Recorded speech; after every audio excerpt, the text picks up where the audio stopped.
ಕುಮಟಾ ತಾಲೂಕಿನ ಹವ್ಯಕ ಸಭಾಭವನದಲ್ಲಿ ನಡೆದ ಶ್ರೀನಿವಾಸ ಕುಲಕರ್ಣಿ ಚಾರಿಟೇಬಲ್ ಟ್ರಸ್ಟ್ನ ವಾರ್ಷಿಕ ಕಾರ್ಯಕ್ರಮ ಹಾಗೂ ವಿದ್ಯಾರ್ಥಿ ವೇತನ ವಿತರಣಾ ಸಮಾರಂಭವನ್ನು ಗೋವಾದ ಜಲಸಂಪನ್ಮೂಲ ಸಚಿವರಾದ ಸುಭಾಷ್ ಶಿರೋಡ್ಕರ್ ಅವರು ಉದ್ಘಾಟಿಸಿದರು.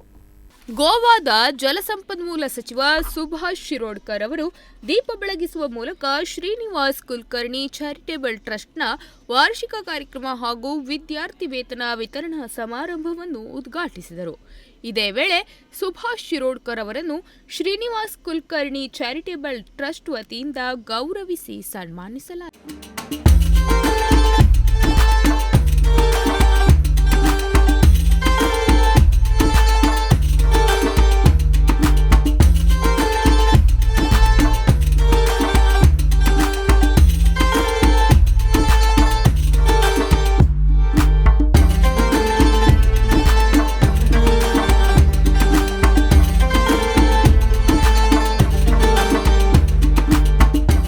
ಬಳಿಕ ಮಾತನಾಡಿದ ಅವರು, ಗುಣಮಟ್ಟದ ಶಿಕ್ಷಣ ಇಂದಿನ ಅವಶ್ಯಕತೆಯಾಗಿದ್ದು, ಮಕ್ಕಳು ಹುಟ್ಟುವಾಗಲೇ ಪ್ರತಿಭಾವಂತರಾಗಿರುತ್ತಾರೆ. ಅವರ ಪ್ರತಿಭೆಯ ಅನಾವರಣಕ್ಕೆ ಅವಕಾಶಗಳು ಅಗತ್ಯವಾಗಿರುತ್ತದೆ. ವಿದ್ಯಾರ್ಥಿಗಳಿಗೆ ಉನ್ನತ ಗುಣಮಟ್ಟದ ಶಿಕ್ಷಣ ಸಿಗುವ ನಿಟ್ಟಿನಲ್ಲಿ ಎಲ್ಲರೂ ಕಾರ್ಯ ಮಾಡಬೇಕಾಗಿದೆ ಎಂದು ಹೇಳಿದರು.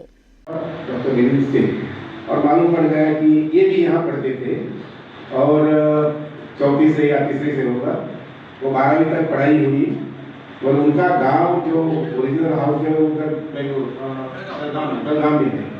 तो भाई मैं भी थोड़ा सोचने लगा, बेलगाम में तो है, तो इधर कैसे कनेक्ट हो गया? तो इधर कनेक्ट होने का कारण है दोस्त. सभी दोस्त ಲಯನ್ಸ್ ಕ್ಲಬ್ನ ಗಿರೀಶ್ ಕುಚ್ಚಿನಾಡ್ ಮಾತನಾಡಿ, ಎಸ್ಕೆಸಿ ಟ್ರಸ್ಟ್ ಸಮಾಜಮುಖಿ ಕಾರ್ಯವನ್ನು ಮಾಡುತ್ತಿರುವ ಬಗ್ಗೆ ತಿಳಿದಿದೆ. ಮಕ್ಕಳಿಗೆ ಉತ್ತಮ ಶಿಕ್ಷಣ ಸಿಗುವ ಬಗ್ಗೆ ಚರ್ಚೆಯಾಗಿದೆ. ಹೊಸ ಶಿಕ್ಷಣ ನೀತಿ ಒಳ್ಳೆಯ ಯೋಜನೆ. ಮಕ್ಕಳಿಗೆ ಬೇಕಾಗಿರುವುದನ್ನು ಕಲಿಯಲು ಅದು ಅವಕಾಶ ಕಲ್ಪಿಸುತ್ತದೆ. ಆದರೆ ಅದು ಜಾರಿಯಾಗಿ ಇದೀಗ ಕರ್ನಾಟಕದಲ್ಲಿ ಕರ್ನಾಟಕ ಶಿಕ್ಷಣ ನೀತಿ ಜಾರಿಗೆ ಬಂದಿದೆ. ಶಿಕ್ಷಣದಲ್ಲಿ ರಾಜಕೀಯ ಸಲ್ಲ ಎಂದರು. ಶ್ರೀನಿವಾಸ್ ಕುಲಕರ್ಣಿ ಚಾರಿಟೇಬಲ್ ಟ್ರಸ್ಟ್ ಮಾಡುತ್ತಿರುವ ಕಾರ್ಯ ನಿಜವಾಗಿಯೂ ಶ್ಲಾಘನೀಯ ಎಂದರು. ಸಮಾಜದಿಂದ ನಾವು ಅನುಭವಿಸ್ತಾ ಇದ್ದೇವೆ. ಸಮಾಜಕ್ಕಾಗಿ ನಾವು ಏನನ್ನಾದರೂ ಕೊಡಬೇಕು ಅಂತ ಟ್ರಸ್ಟಿನ ಸೆಕ್ರೆಟರಿ ಆದ ಸತೀಶ್ ಅವರು ಹೇಳ್ತಾ ಇದ್ರು. ಎಲ್ಲರೂ ಹಾಗೇನೆ. ಈ ವಿದ್ಯೆ ಅನ್ನೋದು education is A very important tool. It creates social mobility, it creates creative thinking ಅಂತ ಹೇಳ್ತಾರೆ. ಸೋಷಿಯಲ್ ಮೊಬಿಲಿಟಿ ಅಂದ್ರೆ ಹಿಂದುಳಿದ ವರ್ಗದಿಂದ ಮುಂದೆ ಬರಬೇಕು ಅಂದ್ರೆ you should have better education.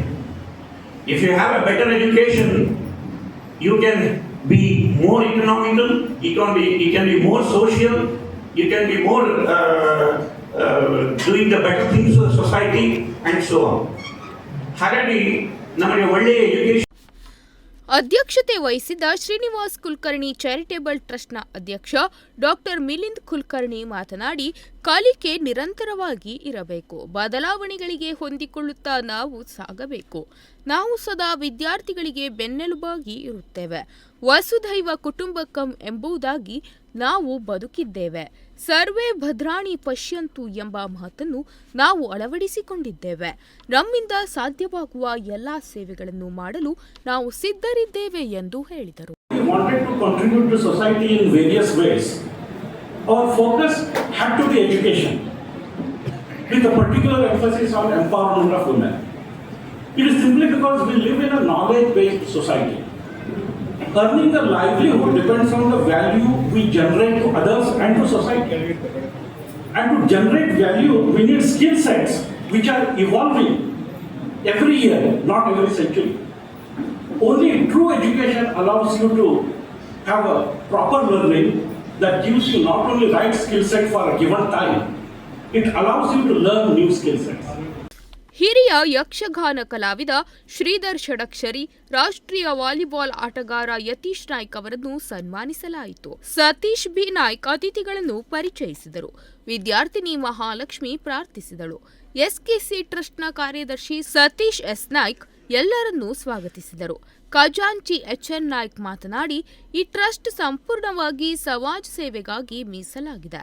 ಗುಣಮಟ್ಟದ ಶಿಕ್ಷಣ, ಬಡ ಹಾಗೂ ಅಗತ್ಯ ಇರುವವರಿಗೆ ಆಸರೆ ನೀಡುವುದು ಈ ಟ್ರಸ್ಟ್ನ ಉದ್ದೇಶ ಎನ್ನುತ್ತಾ ಶಿಷ್ಯ ವೇತನ ಯಾರಿಗೆ ಸಲ್ಲುತ್ತಿದೆ ಎಂದು ತಿಳಿಸಿದ ಅವರು, ಸುಮಾರು 20 ಲಕ್ಷ ರೂಪಾಯಿಗಳನ್ನು ಶಿಷ್ಯ ವೇತನವಾಗಿ ನೀಡುತ್ತಿದ್ದೇವೆ ಎಂದು ತಿಳಿಸಿದರು. ಶ್ರೀನಿವಾಸ್ ಕುಲಕರ್ಣಿ ಚಾರಿಟೇಬಲ್ ಟ್ರಸ್ಟ್ನ ಅಧ್ಯಕ್ಷ ಡಾಕ್ಟರ್ ಮಿಲಿಂದ್ ಕುಲಕರ್ಣಿ ಅವರನ್ನು ಟ್ರಸ್ಟ್ನ ಸದಸ್ಯ ಪ್ರಶಾಂತ್ ಹೆಗಡೆ ಸಭೆಗೆ ಪರಿಚಯಿಸಿದರು. ಮಂಜುನಾಥ್ ನಾಯ್ಕ್ ಕಾರ್ಯಕ್ರಮ ನಿರೂಪಿಸಿದರು. ತಾಲೂಕಿನ ಪ್ರತಿಭಾನ್ವಿತ ಹಾಗೂ ಶಿಕ್ಷಣಕ್ಕೆ ಸಹಕಾರದ ಅಗತ್ಯವಿರುವ 100ಕ್ಕೂ ಅಧಿಕ ವಿದ್ಯಾರ್ಥಿಗಳಿಗೆ ಶಿಷ್ಯ ವೇತನ ವಿತರಿಸಲಾಯಿತು. ಸಭೆಯ ನಂತರದಲ್ಲಿ ನಡೆದ ಗದಾಯುದ್ಧ ಯಕ್ಷಗಾನ ನೆರೆದಿದ್ದ ಯಕ್ಷ ಪ್ರೇಮಿಗಳ ಮನ ತಣಿಸಿತು. Nudisiri news desk, Honnavar.